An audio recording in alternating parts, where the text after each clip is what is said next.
Mob lynching করে যাকে পিটিয়ে মারা হয়েছে ইন্দ্রজিৎ মন্ডল, উনিও ইনোসেন্ট।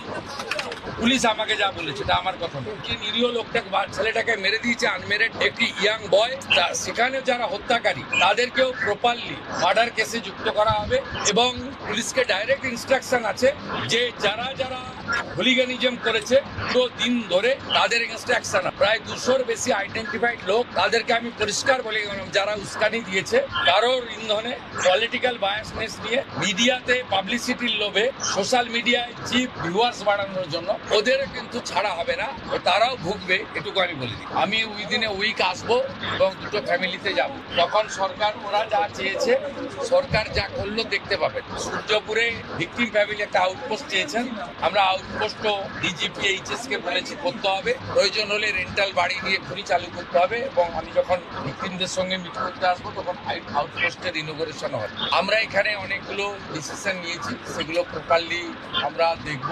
আপনারা ভিকটিম ফ্যামিলি যেমন কনফিডেন্স রেখেছেন সরকার পুলিশের উপরে, আপনারাও রাখতে পারেন। আমার মনে হয় না এর আগে কোনো পুলিশ মন্ত্রী বা মুখ্যমন্ত্রী এই ধরনের পীড়িত পরিবারের কথা শুনেছেন বা বলেছেন। আমি এটা মনে করি এটা আগের লোক করেনি বলে যে আমি করবো না তা না।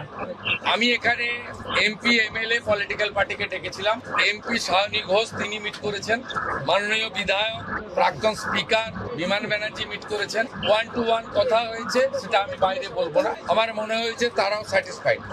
বিজেপির 3 জন এমএলএ মিট করেছেন, গোসাবার বিকর্ণ নস্কর, রূপা গাঙ্গুলি এবং দেবাশিস ধর, তারাও কিছু বক্তব্য আমাকে বলেছেন। তাদেরকেও আমি সরকার এবং পুলিশের কতটা প্রোগ্রেস হয়েছে ব্রিফ করেছি। আমার বিশ্বাস, এবং এখান থেকে আমি ভার্চুয়ালি গোটা রাজ্যের সমস্ত থানার সঙ্গে যুক্ত হয়েছি, আমি তাদের পরিষ্কার বলেছি যে ঘটনা রোধ করতে হবে এবং প্রপার আপনার যে প্রসিডিওর আছে, ভারতীয় ন্যায় সংহিতা, সুপ্রিম কোর্টের একাধিক গাইডলাইন, জাতীয় মহিলা কমিশন, জাতীয় মহিলা শিশু রক্ষা কমিশন